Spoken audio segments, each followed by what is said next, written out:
Hey everybody, welcome to Drinks, Jokes, and Storytelling. I'm your host, Mark Riccadonna, and with me as always, Richie Byrne. And it's pretty exciting. We're live in person. I can touch Richie. Yeah. I don't want to touch Richie. This is our guest. We have a great special guest. I'm so excited. Dan Lauria is joining us. And I got to meet you on set of a pilot. And Ronnie Marmos. Yeah. As soon as I saw you were on the cast list, I was so excited to meet you. I was nervous to meet you. And then we sat in our underwear getting makeup done, and you told so many great stories. I wasn't nervous anymore. No, it was a lot of fun, And Ronnie called and said, "I have no money. Will you do it?" And I said, "Sure." He called Joe Montana first, and I said, "Call Dan. He'll do it." But that's the way it works. But it was a lot better pilot than I thought it would be. Yeah, it was. The premise is solid. Yeah, and we met those real gamblers. That's what I. When you guys were in Atlantic City. McLaughlin. Yeah, wow. You guys. Good stories there. I was just happy when we did the card scenes. I wasn't really having to do much because I can barely shuffle. So, but you actually play. Yeah. We have a card game. It's going on for over 25 years until COVID hit. Norby Walters. It was always at his house, but it was always celebrities. And whenever someone got a straight flush, we would stop and take a photo. So if you come to my house in New York, even something here, I should have brought some. When Charlie Durning got his flush, or Rod Steiger got his, or Sid Caesar got one, and I'm in those photos. Oh, wow. It would be a rotating game. You'd play maybe 2 out of the 4 weeks a month. And show you how old they were. I was the youngest guy, so I was always the backup. And if somebody couldn't come, I'd go. So I ended up playing in more games than anybody. But you got to meet all those great old stars and comics like Sid Caesar. Yeah. You guys would have loved it. Oh my God! So who was the most intimidating that you were going to meet? They were coming to play cards, and you get nervous. Well, it wasn't a matter of intimidation. It was just it was such a fun game. Charlie Durning was like my dad, and I was good friends with Dom DeLuise. So my memories are not about intimidation; it's about laughing. The best storyteller, and even Milton Berle said it, was Jan Murray. Really? He said next to Harry Rich, you guys too young, there was a Rich brother. Harry was the guy. I'm not young. Yeah. Well, Harry was the guy in the middle saying Donna Holland. Yeah. But Milton Berle said, next to Harry Rich, the best storyteller is Jan Murray. And one night he told a story about him and Frank Sinatra. I literally thought Dom DeLuise and Buddy Hackett were going to have heart attacks. They were laughing. And of course, the more they laughed, Jan went on. Right. I can't repeat the story because he had to do it. And Sid hardly laughed at all. He would just nod. And when it was over, he goes, "That's why he's the best." So inwardly, he was laughing. Yeah. We were talking about before. They would analyze jokes. They wouldn't just guffaw. So it's not intimidation so much as, a great education. Yeah. I would get so nervous knowing all these names are coming to the table. First of all, I was brought on to the group by Charles Durning, who, like I said, was like my dad. And after the Wonder Years, I had started a reading series where every Monday night we read a new play to help writers get literary agents. We were going to do one a month, and then 6 months later we did 2 a month, and then after the first year we did 1 a week for 10 years. We did almost 500 readings, and it caught on. So we always had big stars. Wow. So I'd go to the card game, and somebody like Tom Poston goes, "Oh, yes, Harvey, but you didn't ask me." We only got so many parts. As he goes, you always, every time you get an old part, you got to, Charlie, how about giving one of us a break? So they would just bust my chops, but I got to know them. It's so good to see that never goes away. Oh, yeah. Did you feel it when you got the Wonder Years, the fame that you got from that? Did that help you? Like, was that a good thing for you to go, now I can start I've always wanted to do this. I've always wanted to do that. Because that's how I would be. If Yeah, and that's how you would be. Yeah. Like, Yeah, there's some of that in it. You know, no actor likes to hang their hat on one hook. right. But if you had to, the 1 year is kind of a pretty fancy hook. Pretty Yeah. good one. Yeah. That's It's pretty a good good one, Yeah. and well respected. But I mean, you were Yeah. able to use that to. Yeah, Like- I immediately, well, because of Charlie Durney, as soon as I made any money, he said, "What are you going to do with it? What are you going to do for the theater?" So I produced a couple of plays. One was A Bronx Tale. Okay. And when De Niro bought that, Charlie said, "All right, now what are we going to do?"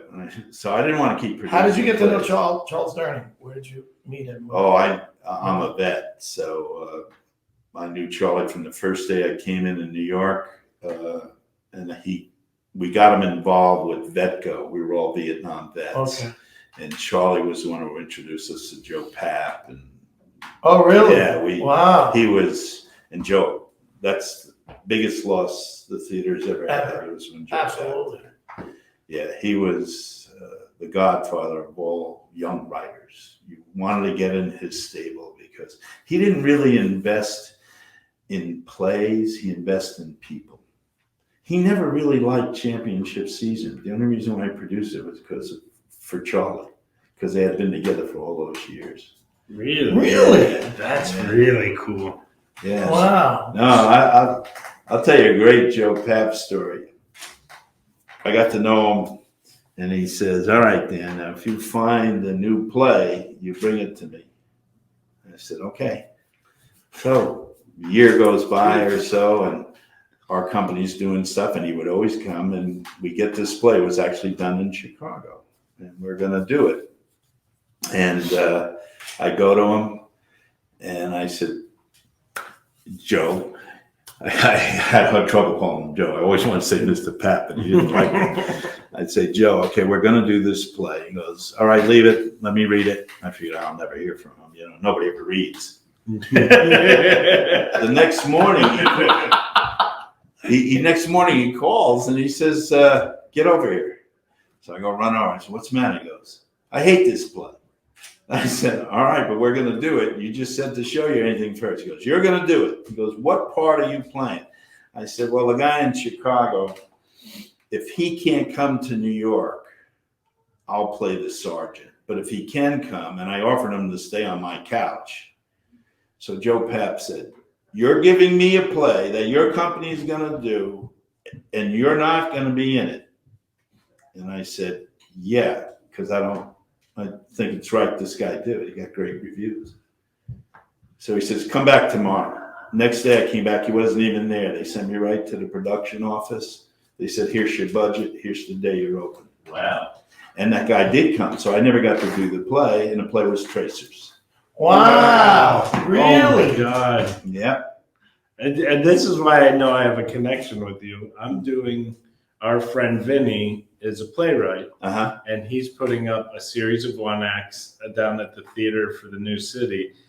And there's a 20-page monologue, and it's a really great part. And it's a really deep, lot of layers. He wants me to direct the thing, Right. but then he goes, "But I want you to do the monologue." And I go, "I can't do both if Yeah. you want it done right. Right. So I have to do one or the other. And Yeah. I'd rather direct it, and we'll find You somebody." just don't want to learn 20 pages. He called me. I just He got one. called me. He goes, "You got to talk to Vinny." I just got one from my friend Joe Gacacci, 30-page monologue. It took me a month to get it. Well, I did it. You should come to the reading. It's really good. It's a really Yeah. lot of good It's shows. not when our play is on. Yeah, it's a Monday It's night. a Monday night in November. We have Monday performance. We're off Tuesday. Oh. I'm off, bro. You know where you don't make money? Right. That's where I'm. I did the monologue when we did it virtually during the pandemic. We had a reading of all of Yeah. them. And I did the monologue, and it was amazing. And it was like, but I knew I couldn't do both and give it what it needs. So then I found somebody that would be perfect for that part. And then an actor dropped out, and Benny goes, "Well, you can play it." And I go, "The whole point of me not doing the monologue, which is more of a part Why? that was right." Did he drop out because of paying job, or did he drop out because of too much? He couldn't get back to New York. Well, everybody said, "Why did you produce, a Bronx Tale? It's a one-man show and in Hollywood." And I said, "No, it's not. It's one actor, Chaz, pitching a movie. He's just telling you every scene in the movie. It's just storytelling. That's all it is. So what better place to do it?" And of course, the LA Times, the last a rave review, but the last line was, "This is going to be a hell of a movie." So all the studios came. Wow, that's So because it really wasn't a one-man show. Yeah. It was a very specific story. It's storytelling. yeah. So, and that's still the basis of any good movie or good TV show, is telling a story. Yeah. Now, so speaking of stories, you come up, you're a New Yorker, you move out to Long Island, go to high school, football player. You're gonna go Yeah. to college to play football, right? Yeah. I only got in because of football. No, I'm serious. I was a That's- complete idiot. We were on the same path, but you went into playwriting. Well, I had a big advantage over everybody when I went to college, because I even had to cheat to get into college. I mean, I was an idiot. I couldn't pass anything. I never read a book in my life. So I went there. I did well my freshman year football wise, and then they were going to kick me out of school because I had no grades. My grades were terrible. And the football coach dragged me over and said, "I really think you would be a good coach, but you can't, go on unless you get your degree." So for the first time in my life, I was 19 years old, I read. And I've been a fanatical reader ever since. And I made Dean's List all through college, and then even in grad school. And I just love to read.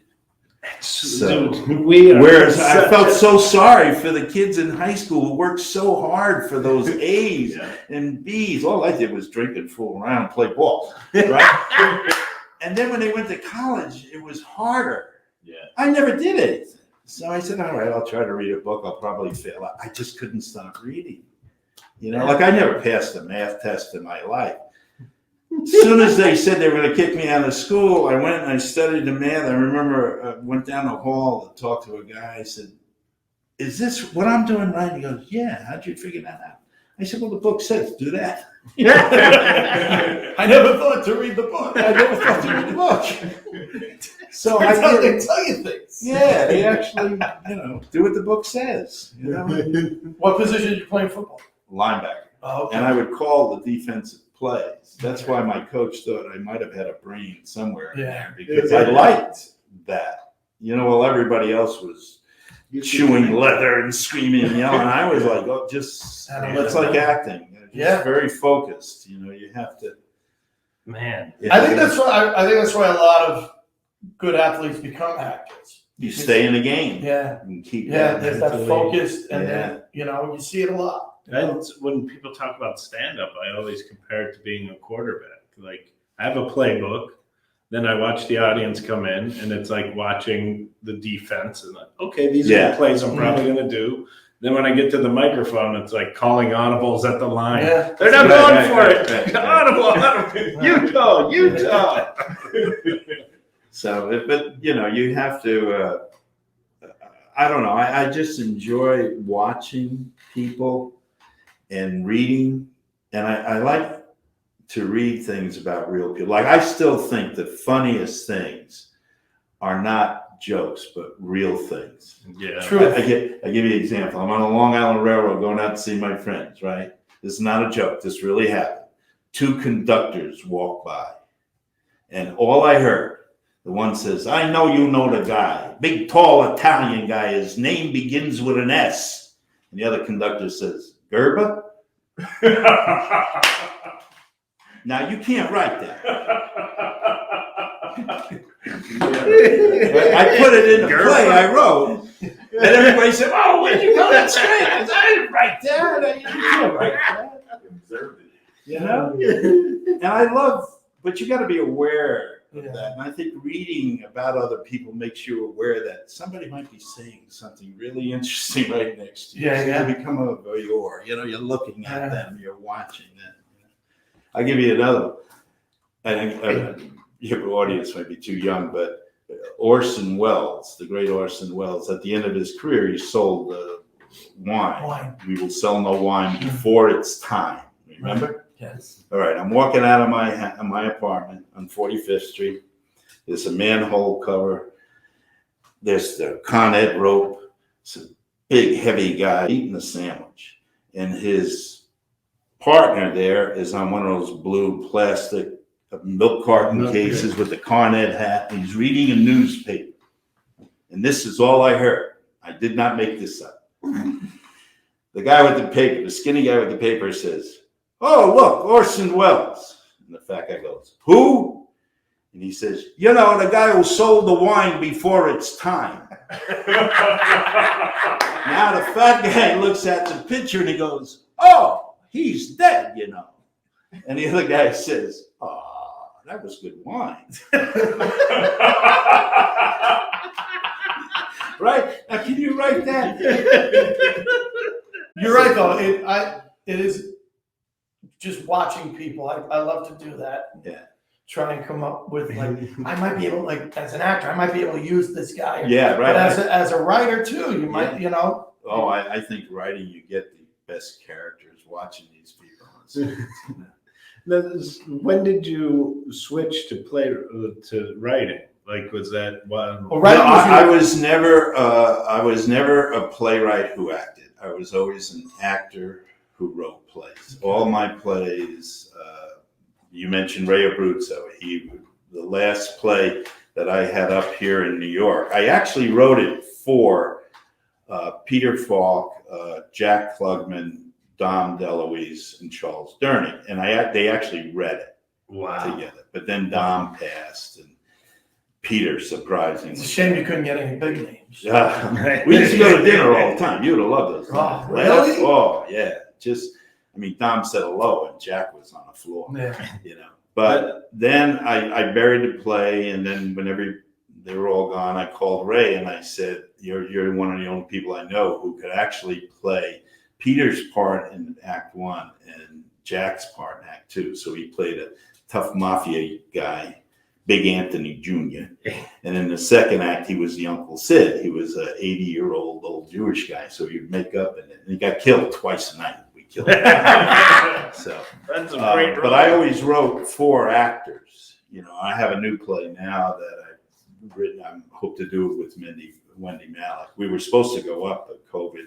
So I'm hoping in the spring we'll get back out. That's great.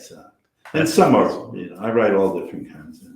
Everybody says, "What's your agenda?" I said, silly. Whatever's in front of me. Yeah, whatever's in front of me. I guess the reason I would keep prodding of asking when you switched, because then you got out of college, you went to Vietnam. Right? I was in the Marine Corps for 3 years. We got ordered to Vietnam. We got stopped on Okinawa because they were pulling the Marines out. This was 71. And I stayed there. And just a month before I was supposed to come back home, they brought some South Vietnamese over to Okinawa. And we were training them on how to call our Marine pilots from Thailand. And then I went back in with them, but only for a couple of weeks. So I want to make that clear. I wasn't there. Like some of my friends saw some very heavy stuff. If you were there a day or you're there a month, it's still tough. So, yeah. It's a good place to be from. Yeah. You know, I always say I never met a Marine who wanted to be in South Vietnam. We wanted to be in North Vietnam, or we wanted to go home. That's my father and my father-in-law. My father-in-law is a Marine. He has 2 Purple Hearts, and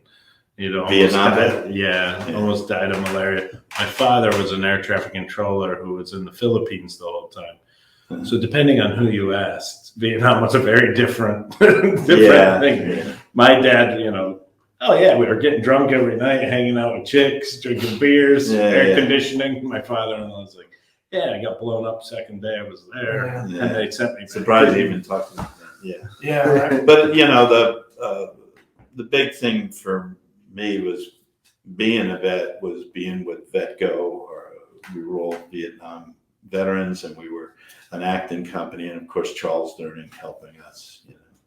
So it was. So you were like roughly the same age as when you were doing the Wonder Years as would have been the Korean War. Yes, that's And why you it says that was my only contribution in Wonder Years, is talk with the writers, Neil and Carol, they created it, Bob Brush, who became the head writer. And I said, I'm a Marine. Is there any chance, he could read? Jack Arnold could be a Marine. Yeah. And they came back the next day and said, well, obviously you can't be a Vietnam vet because it takes place during that time, but we're going to make you a Korean War vet. And they used it a lot. They did. I love that show. At least one episode a year, usually more, maybe two. There was some reference to me being in the service. I was the same age as Kevin Arnold. Yeah. While it was airing, right. But it was the 90s. Yeah. And you look a lot like my father. Yeah. And I look a lot like Fred. So when that show would come on, that was like our family. I know you're right. Yeah, you're right. They had a very interesting thing. They had I think it was the LA Times. One Father's Day, they had this thing with what TV dad would you most like to have had? I wasn't even on the list.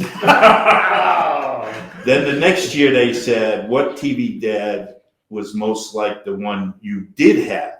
I was number one. Really? So nobody wanted me. Everybody had me. But in a way, that's a compliment to you. Yeah. And the writers. Yeah, the writers. Yeah. That's funny. But it was a good show. It was good. And it was a good show because it was good writing. And we had great guest stars, Yeah. And, it's always the writing. With comedy, you can, if it's not well written, you can punch a joke and you might get a cheap laugh once in a while, but if the material isn't there, I think that's right. You see a lot of people in big TV shows, then they get their own show. Yeah. And the show's terrible because they had to pay the star the money, and they probably cheapened out on the writers and things like that. That's always a danger. Yeah, well, they were adamant on the Wonder Years. They didn't want any. Matter of fact, when the Wonder Years went on, the only one that might have been known by the public really was Fred, because he had done The Boy Who Could Fly.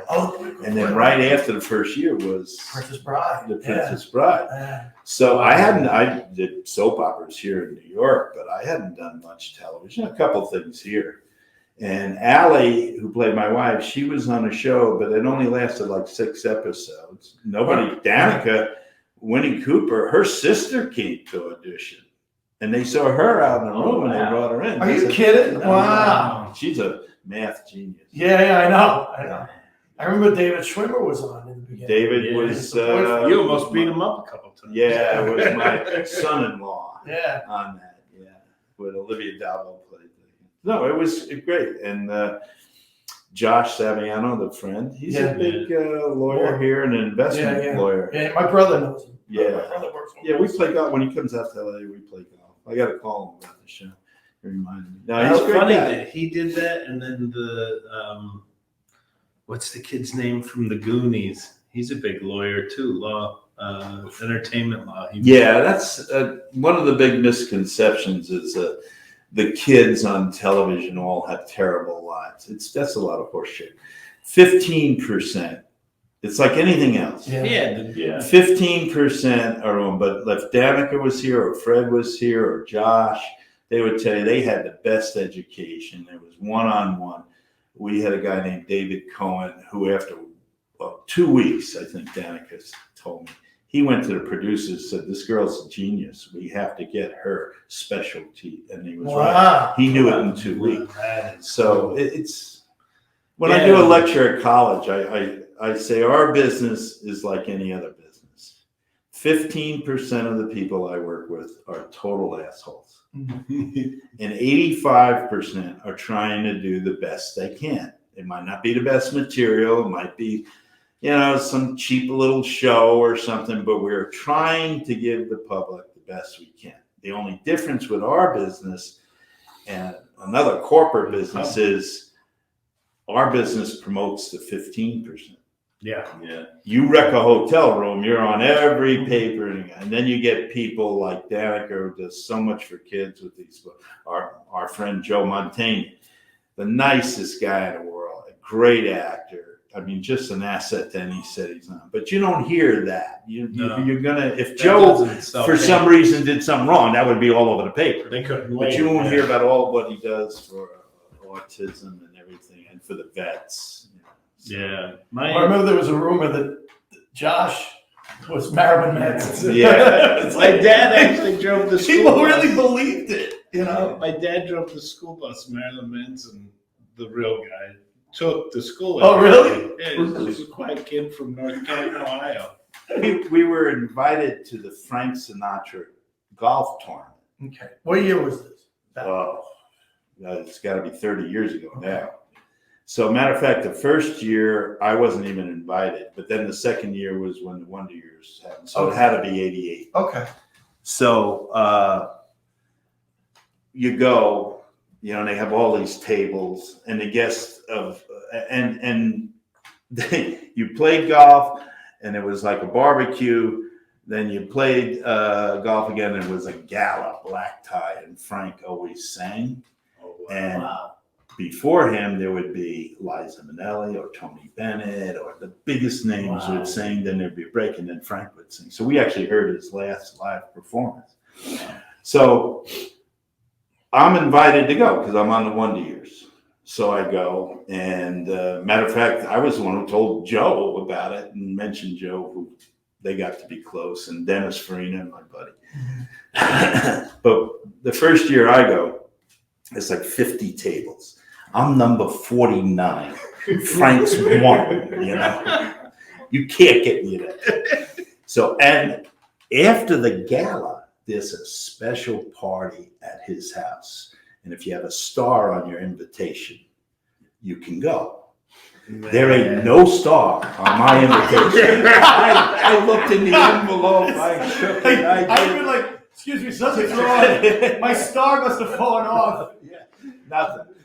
Couldn't get anywhere near. So, but at the end of the night, you know, you walk past this table. Thank you for being here, and you get to shake Frank's hand. And thanks. Hope to see you next year. You know, he doesn't even know what the hell I am. You know, so they were snapshots on Long Island, and one of my best friends in high school, this woman I knew, and married, 2 kids, nothing romantic, and she has lupus disease. And she calls in, she says, "Oh, I saw the pictures. I would love to go to something like that." So the next year, I sent her a first class plane ticket. I said, "Tell your husband I'm robbing you. You're coming to the Sinatra thing."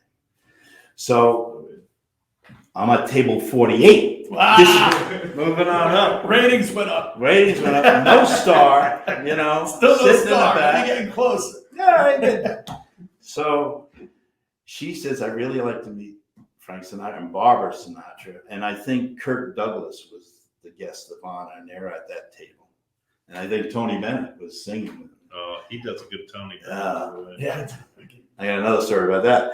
So what happens is she says, "I want to meet him." And I said, "At the end of the night, we'll get to shake their hand, but that's it." Now she says, "I got to go to the ladies' room." And she is gone a long time, and I'm worried. I'm thinking maybe she had an attack or something. She comes walking in with Barbara Sinatra. Right past me, right to the table. Frank's hugging her. I'm in the back going, "Yo, hey!" Nothing, not a thing. I'm thinking. So I said, son. That is hysterical. So now she comes back, and I said, "You couldn't call me up." She goes, "Oh, they're so nice. You wouldn't believe how nice they are." And I said, "No, I wouldn't know. You know, I don't know." Anyway, the night goes on. It's over. They're going to go to their party. We come walking by, and she hugs Barbara Sinatra. Frank shakes her hand, kisses her hand. And then I said, "Hi, Mr. Who's the schmuck?" "Oh, yeah, I'll see you next year." And then Barbara whispers something in Frank's ear. And Frank Sinatra goes like this. "Way to go, kid. I'll see you next year, right?" I said, "Yeah, sure." I leave. Month later, I get my credit card bill, no charge for the airline ticket. 2 months later, there's no charge. So I call him. Back then you can hear him typing. Yeah. And they said, it's been taken care of. Oh, man. I said, you know how hard it is to get into somebody else's credit card? Now, American Airlines was one of the sponsors, so I'm sure there was a connection. Anyway, so now I go to next year. I'm not even with my friend Nancy. You know, I get in, boom, there's the star. I'm at table 20. Even Joe said, who the hell are you? So, but Joe was always invited to the party. So I go to the party, and I'm sitting next to Tony Bennett because one of his good friends was Joe Mantegna. I don't know what to say, and all of a sudden, Frank Sinatra, and I stood up and I said, Mr. Sinatra, and he goes, Frank, from now on. Oh, okay, I could never do it. And I said, I just want to thank you. No, you're my friend now.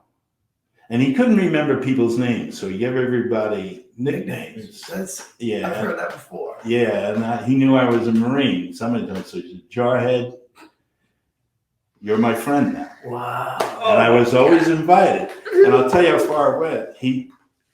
When I was married, my wife and I would go down to the Barbara Sinatra Hospital when we didn't have to. It was no event.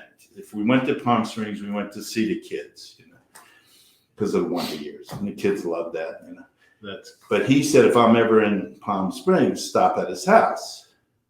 So I go a couple of times for the kids, nothing. And then all of a sudden, about the fourth time I went, I get a call. Hey, Jarhead, you were here? You didn't stop? I said, oh, I didn't know you were in town. He goes, no, you stop. You stop. Wow. Boy, I'll tell you, we went down about 4 or 5 more times. He wasn't home. Once I went down there to play golf. I go there. He was, Jarhead, come on in and sit down. Except for a couple. Wow. So, and then did he, so obviously your friend must have told Barbara the story. Yes. And then she related to Frank. And Frank. And that he thought that was really great of you. Yeah. You were a class act. Wow. But he would never let you thank him for it. He goes, no, that's what we're supposed to do. Wow. You don't thank me. He didn't want that. You know. Yeah. So, see, it's good, great stuff. That's awesome. Yeah. And I liked him. I just thought he was a good. I always wanted to talk to him about acting. You know, he'd rather talk about music, but I thought he was a great actor. You know, but every once in a while I can get him. He goes, yeah, you know. Man with the golden arm. I don't know. And you could see, you know, I didn't ask him like any of those stupid things like how did you get from here to attorney or hear any of that mob stuff. You know, was there really a horse's head? Yeah. You know, I just asked him about the character. With Sinatra being such a great singer, but then kind of getting pulled into the acting world, and the same with Elvis. If you watch Elvis movies, he's actually a pretty good actor. Well, he wasn't. I don't think he was at the level of Frank Sinatra, but he was a good actor. But just because you're a great singer, it doesn't mean you're a good actor. No, Tony Bennett tried a couple of times. Oh, that's true. Tony Bennett never did anything. Yeah, the Oscar was the name of one of the movies. He didn't like it, whereas Frank really. Because I always felt singers, and for the most part, if you think about Judy Garland, Frank Sinatra, Dean Martin, they had a gift for comedy because they understood timing. Yeah. You have to really know. And they all admired Bing Crosby. They all thought he was a great entertainer and actor. Yeah. Well, Academy Award winner. Yeah. I guess as a singer, a good singer, because nowadays a good singer is just people who can hit the notes. Yeah. But back then there was so much feeling in their voices when they sang that they knew how to interpret the word. Oh yeah. You got time? I'll give you another one of that because you like Tony Bennett. We got as much time as we're playing cards, right? Jerry Bale would play. So yeah, Jerry was, you know, he's one of Frank's partners. So we're playing cards, and I don't know if it was me, but somebody said to him, if you could have anybody else's voice, who would you want? And we thought he would say Frank Sinatra. And he said, a voice? Vic Damone. And I went, what? He goes, oh yeah, best pipes, best range. So now we go to the Sinatra thing. This a couple of years later. I'm with Joe Mantegna. we're sitting next to Tony Bennett. Joe gets up and leaves. I'm stuck with Tony Bennett. I don't know what to say. I can't sing a note. I don't even sound good in the shower. So I'm terrible. I don't know what to say. So I said, Mr. Bennett, if you could have anybody else's voice, who would you want? I'm saying, he's going to say Frank. And he says, Vic Damone. That's what Jerry Vale said. He says, oh yeah, best set of pipes. And over my shoulder I hear, what about Vic? And it's Frank Sinatra. And I said, I can't believe this, Mr. Sinatra. I couldn't call him Frank. I said, I can't believe this, sir. You should have given him Jerry Vale. Yeah, I should have. Jerry Vale and said Vic Damone. He goes, oh, we'd all say Vic Damone, the best pipes. I said, no offense, Vic Damone's a great singer, but he's not Tony Bennett, he's not Frank Sinatra. And he goes, no style. Yeah. So stupid me, because I don't know anything about music. Yeah. I said, I know you're going to laugh, but you know who I like to hear sing? Jimmy Durante and Frank Waxman. What? Stupid! And the two of them, because I was the audience now, are talking about Jimmy Durante and Louis Armstrong on how they phrase songs. Wow. And then Frank says, you ever hear the schnoz sing gospel? I said, what? I still have the disc he sent me. He mailed it to me. Yeah, it's called Jimmy Durante Songs for Sunday Morning. Wow. And it's Jimmy Durante singing gospel. And it's amen. Yeah. And you can hear every note, you know. And I said to him, you know, Charlie Durning always says he works a lot with George C. Scott. He says what made Scott such an exception was the way he phrased it. And Scott is the only actor I know who can put two syllables in the word God. He never says God. He says God. God.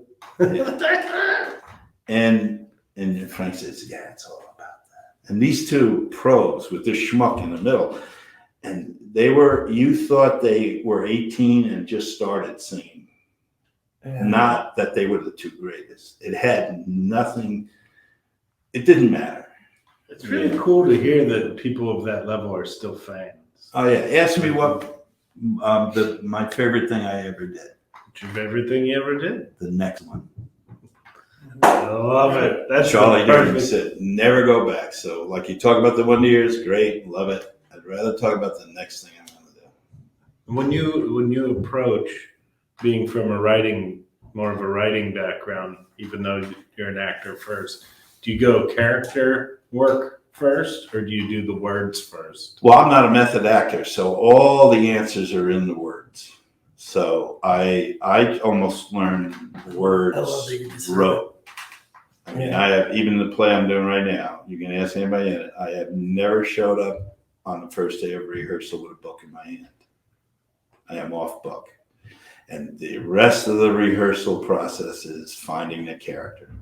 Wow. But I don't want to be thinking about what are the words. Remember Rob Bartlett said that about Nathan Lane? Yeah. That he showed up first day, he had everything memorized. Yeah, and then you work on your character. Wow. So just eliminate all of it. You know, I knew Mitchum, who was... he wouldn't talk about that. I love that he's just saying this casually. Me and we knew him from the National Veterans Foundation. Oh, yeah. Pictures at the house with him and Jimmy Stewart. Well, I never got to work with these people, but I knew him. Mitchum he was a rough guy. Yeah. He was a rough guy, but he liked me and I liked him. He called me a wop from the day he met me. He called Charlie Durning chubby. Nobody called him. Yeah, but he said, but he was, in a way, he's right. He said, we couldn't get him to talk about acting, but he said, what's so hard? The other guy talks, you listen. He stops, you talk. That was it. Mm-hmm. But if you watch his acting, it's that simple for him. It's just simple. And then there was, Charlie Durning would save these interviews. And there was one about Laurence Olivier. It was in the New York Times, an old one, talking about that he was the only British actor who did accents. None of them do accents. I mean, James Mason, great actor, when he plays Rommel, he's the only one with a British accent. They're all talking German accents. You know? They just don't change their voice, except Olivia. He would do accent. And he said in this thing, he said, it's not natural. I have to study, just like Meryl Streep. She gets a coach. She tries to go to the area to listen to the people. But then Olivier said, and then after I have it all down, I work on my script. I know my lines. I have the accent down. I try to become as natural with it as Robert Mitchum. Mitchum's accents are perfect. Yeah. If you look at Cape Fear, it's if you say, "Oh, that was a great Southern accent," he'd go, "No, that's North Carolina." Wow. He could listen to you for 10 minutes and mimic you. He was unbelievable. Australian, when he does the Sundowners, Eddie Coyle, he doesn't do that fake pocket car, hobby. You know, he does. You think he was from Boston? So I said to him, "Come on, Mitch, it's Olivia." You know, he goes, "I have perfect pitch." I said, "I don't know anything about music." I said, "What do you mean?" He goes, "I go to somebody on the crew. I say, read my lines, and I'd listen. I look at their lips. I say, okay, let's do it." It's just acting. It's not brain surgery. Wow. That's right. It's mind-blowing. Wow. Now, not to put you on the spot and have to pick somebody specifically, but right now, who would playwright-wise, who would you love to, like, they're going to let you take a stab at one of their new plays? Oh, Lonigan? Yeah. There's a couple out there that are good. I'm worried more about the ones we're not finding, because theater, especially regional theaters, are so down with this COVID thing, and it is so hard to get a new play done. I mean, I admire any famous actor that comes back to the theater. I think we all should.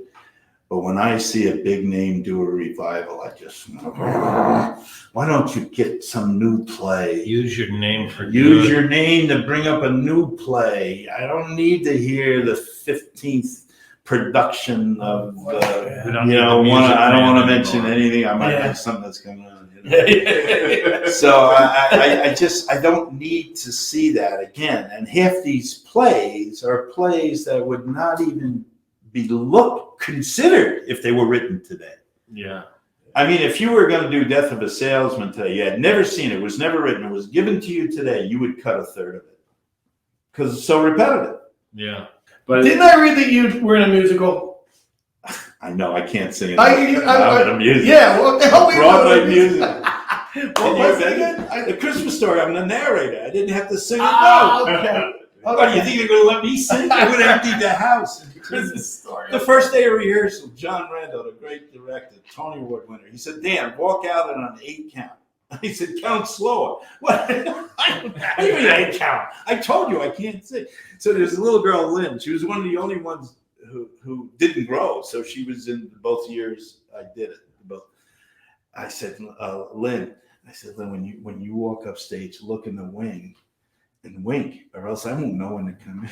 Are you serious? That's what I told her. She funny. was 10. That's funny. Every show, every performance we did, she'd walk up stage, she'd wink and go like this. and I'd walk on. "Thanks, Lynn." Yeah, I'll go. Oh, that's awesome. Yeah. So no, that was a fun show.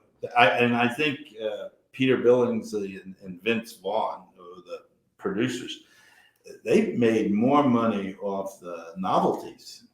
Yeah, that. The leg lamp, and they had small ones. Big people would come in and buy 20, 30 of them at a time. You know. So, yeah. what were you doing with Durango? Durango Playfest. Wendy Malick and I, we started. She's awesome, by the way. Oh, Wendy. Yeah. And very few people have had 3 hit series in 3 different decades. Yeah. Dream On, Just Shoot Me, and Hot in Cleveland. Yeah. So she's the Betty White, but I know Wendy as a very strong dramatic actress. So most of the plays we do for fundraising, like Love Letters, we'll do.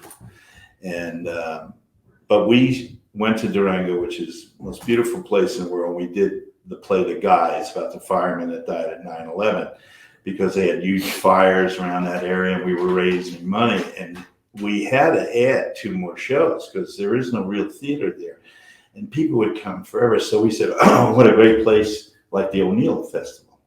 So every year we bring in 4 writers, 4 directors, and at least 2 stars for each project. We rehearse for a week, and then we do a reading, and at 4 different locations, and the audience changes. They rotate the audience. So in 2 nights, you can see 4 new plays.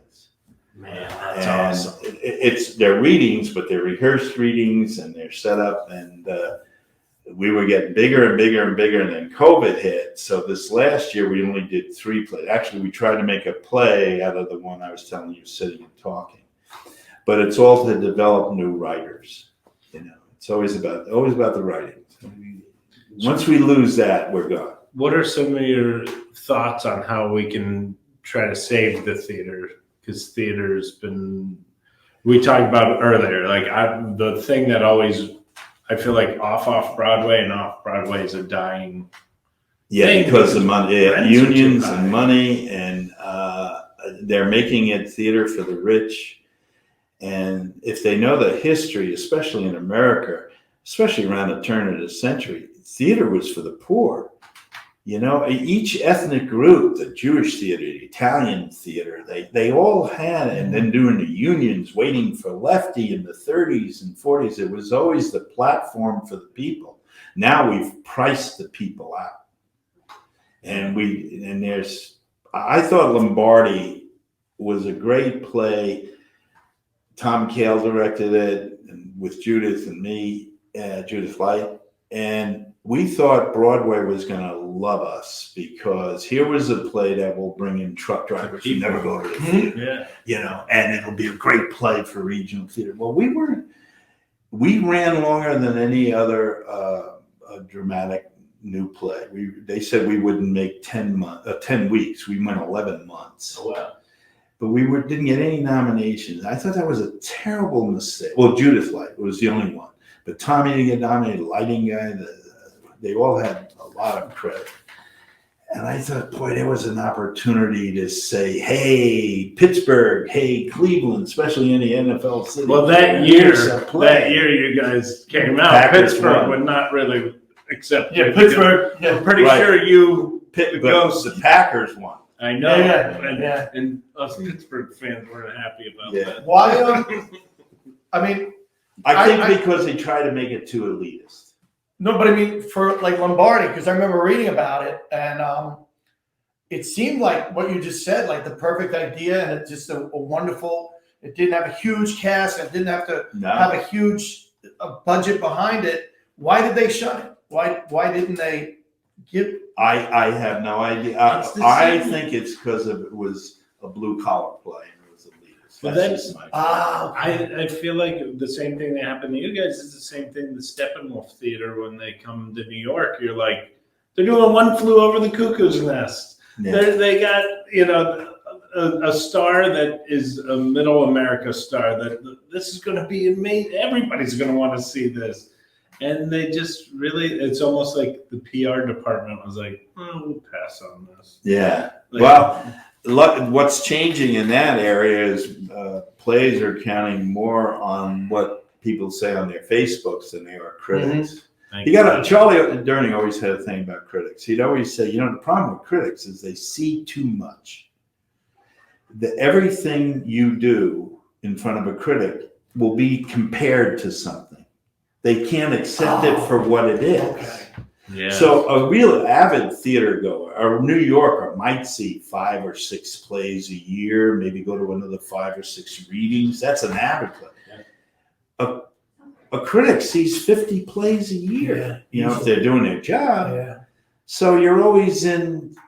That's why Charlie was the one. That's why I don't do revivals. I got when I started, I got really good reviews in Virginia somewhere. And Charlie looked at it and said, nobody cares if you're good in Cincinnati. Better stay here, do a new play, let everybody see it.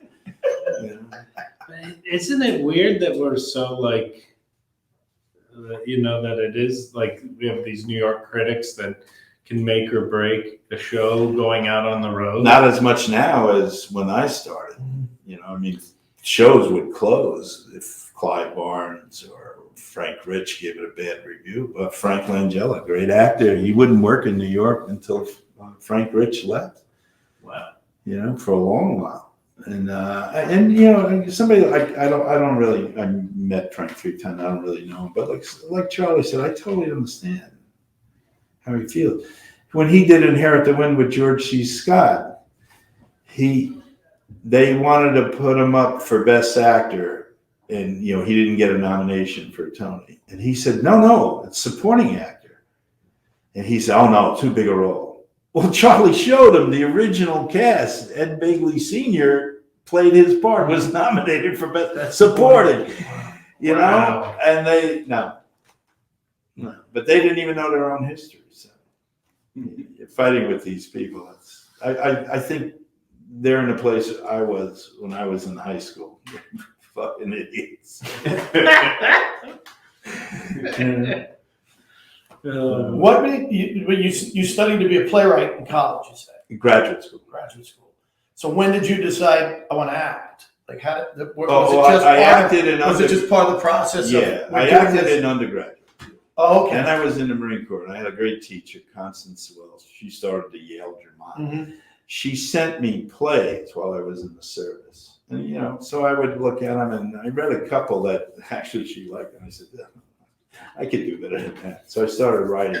And then when I came out, I was coaching football at Lindenhurst, and I wrote a play, and I sent it to the University of Connecticut. They had some kind of contest, and they said, you can come for playwriting, and it was a scholarship. So I said, give it a try. You grew up in Lindenhurst? Yeah. Yeah. I live in Belmore now. Yeah, Long Island was a great place to grow up. Yeah. We were young, Yeah. right? Yeah. Yeah. Well, I grew up in Staten Island, but I live in Long Island. I went the wrong way. You had the reverse. I was going to say, when did Staten Island come in? You mentioned it. Yeah. What? Go ahead. You go. I was just, you said earlier you worked with Hanks. What'd you work with Hanks on? Tom Hanks directed Earth to the Moon. Mm-hmm. And the 2 segments I'm in, he directed. Okay. And like I said before, you hear all these things about how nice Tom Hanks is. He's even nicer.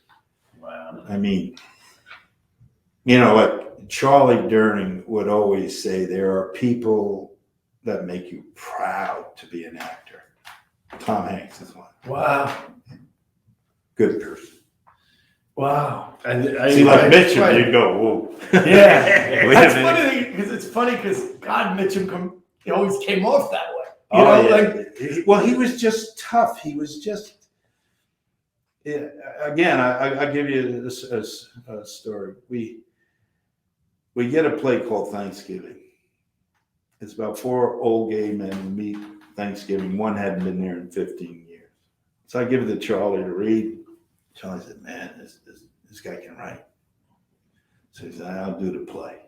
The reading. Just give him the reading. So we go to play cards that night. Rod Steiger's there. Charlie says, ask Steiger to read. Ask Steiger to read the play. I said, you know, Rod was one of those, oh, no, I don't. I said, hey, Rod, would you ever do a reading? He goes, oh, how many rehearsals? You know, I need a lot of rehearsals. I said, no, just one rehearsal, but you get the script ahead of time. And we got, well, if Charlie's doing it, let me read it. And then he reads it and he said, now, 2 nights later, Charlie and I go to the National Veterans Center, and Mitchum is there. Like I said, Mitchum's a tough guy. So Charlie says, you ain't got a hair on your ass if you don't ask Mitchum to do a reading. Oh my God. I said, you want me to ask him to read an old gay guy, Robert? He goes, yeah. So I go, hey, Mitch, would you ever do one of our readings? First thing I know, how many rehearsals? Just one. There's no blocking. You read it, you pick out the narration during the rehearsal, and then you read it for the audience, you know. He goes, well, if you find something good, let me know.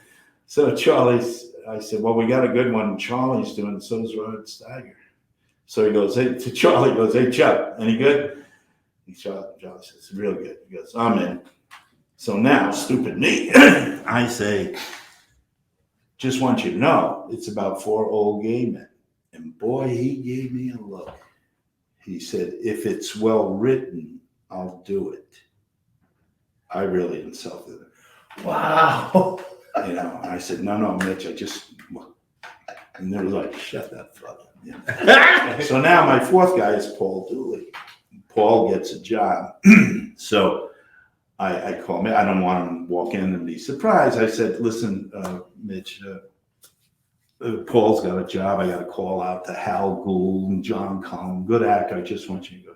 My buddy Jack's in town. He likes this theater shit. Maybe he'll do it.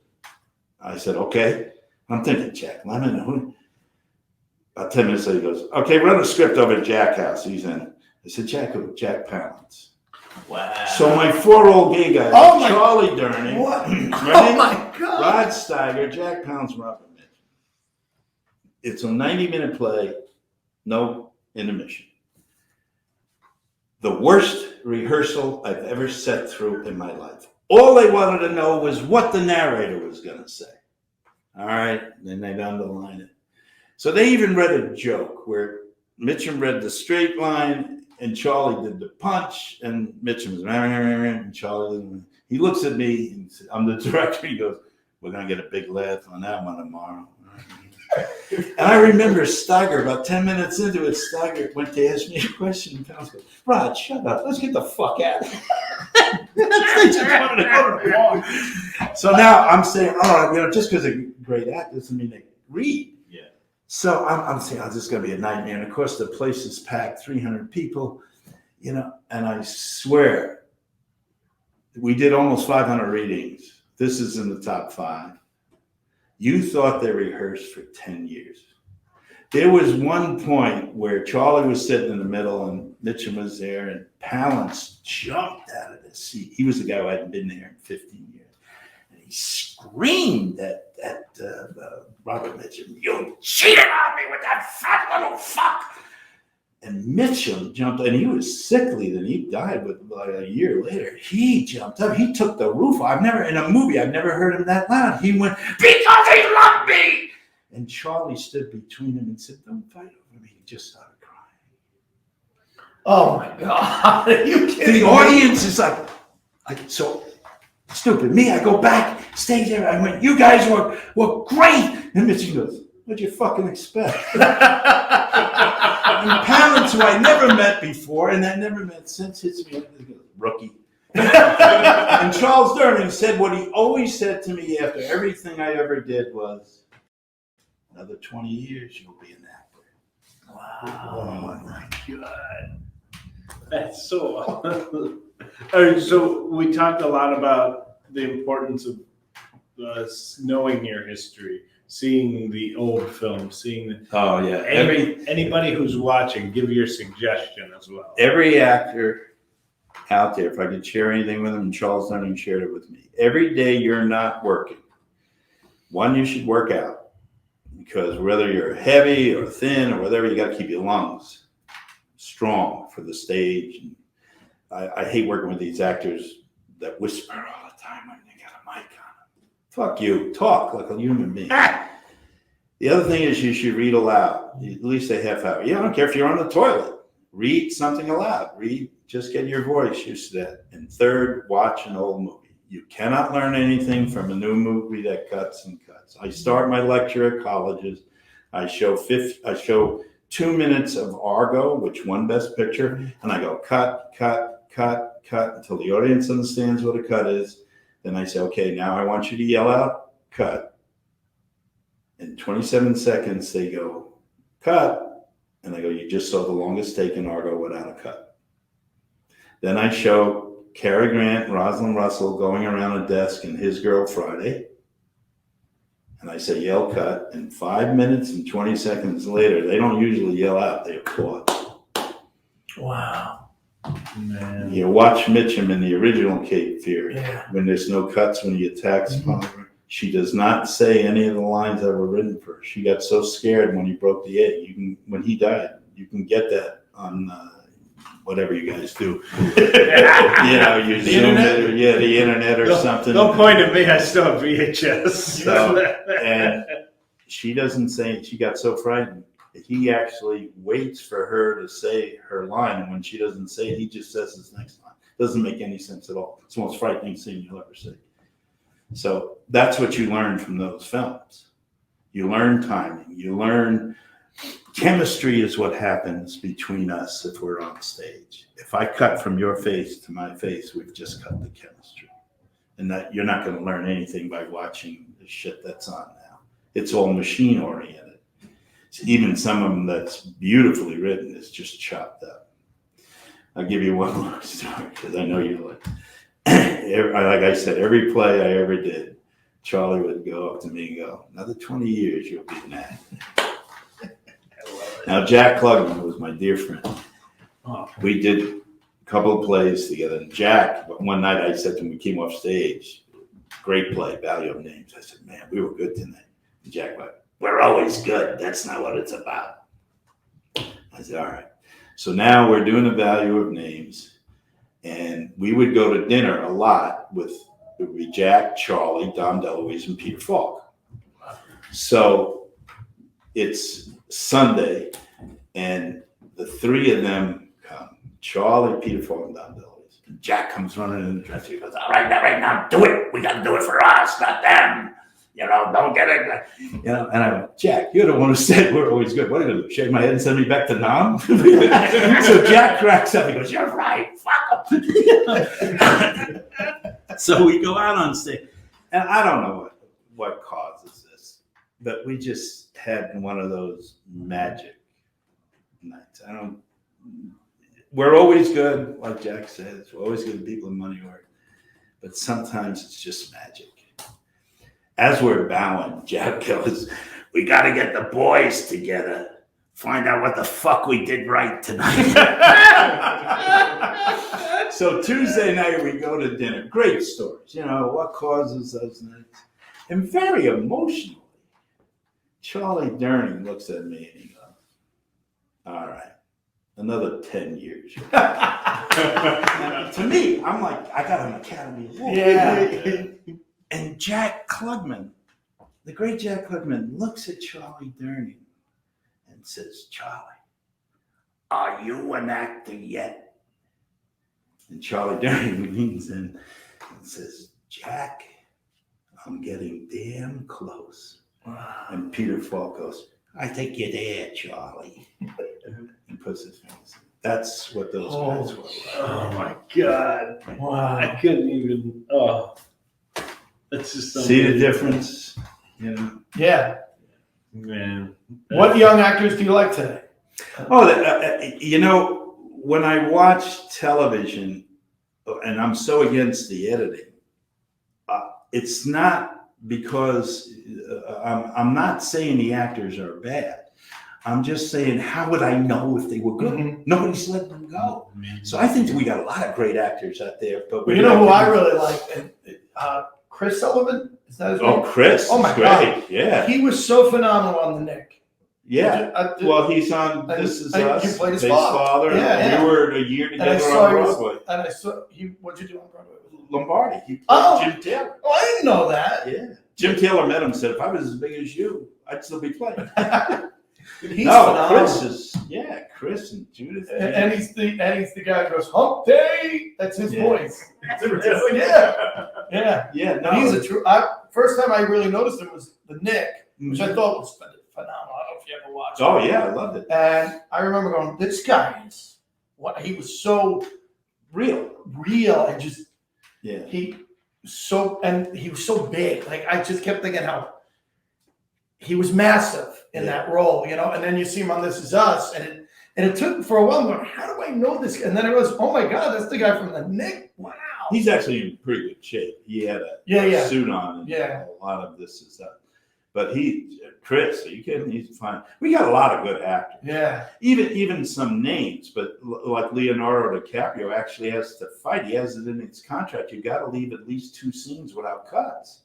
Really? Yeah, these guys know. I mean, Brad Pitt's a fine actor. Yes. But you can't just say, "Oh, he's good looking," and it's.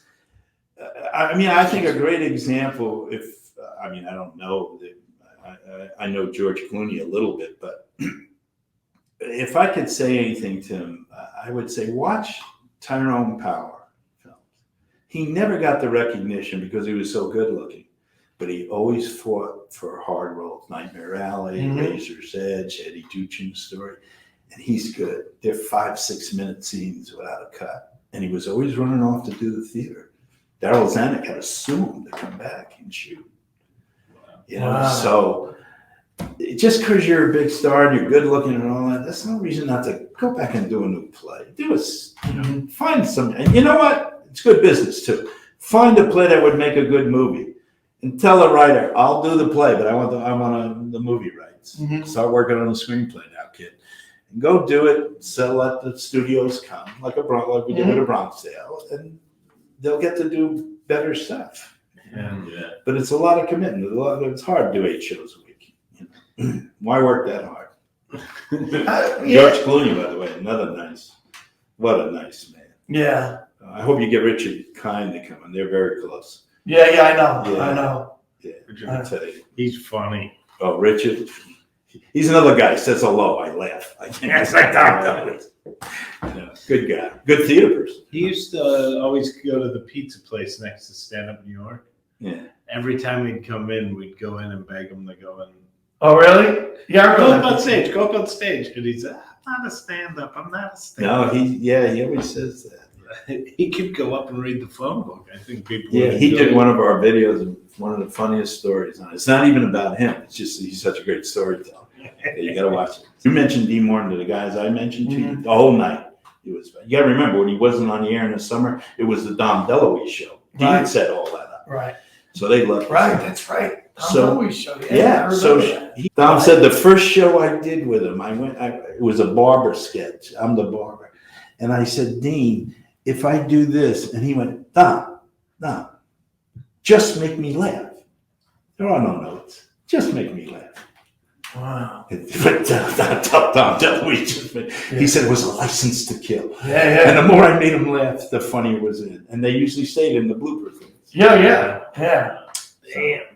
Well, that was what I loved about the Dean Martin show, was that it was so off the cuff. Oh, yeah. If he laughed, and they didn't go do it again. Yeah. Now the people who knew him said he did rehearse the songs, and even sometimes those screwed up, and they would show you a blooper. But as far as the skits go, he just, come on, guys, make me laugh. Yeah. Just make me laugh.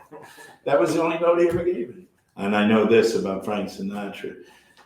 He said one night to me, Joe and Dennis, the saddest thing for me is I thought I'd go first.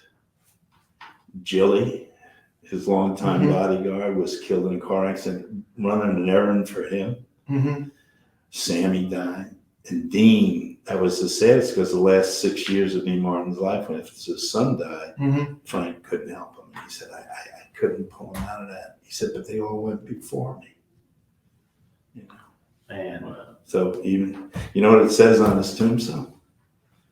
The best is yet to come. Oh, wow, really? That's awesome. That's so cool. You know what it says on W.C. Fields' tombstone? I forget. Better here than Philadelphia. Yes, that's right. That's right. Some of them have some good ones. Take care, guys. Thank you very much. We Dan got Lauria. Drinks, jokes, and storytelling.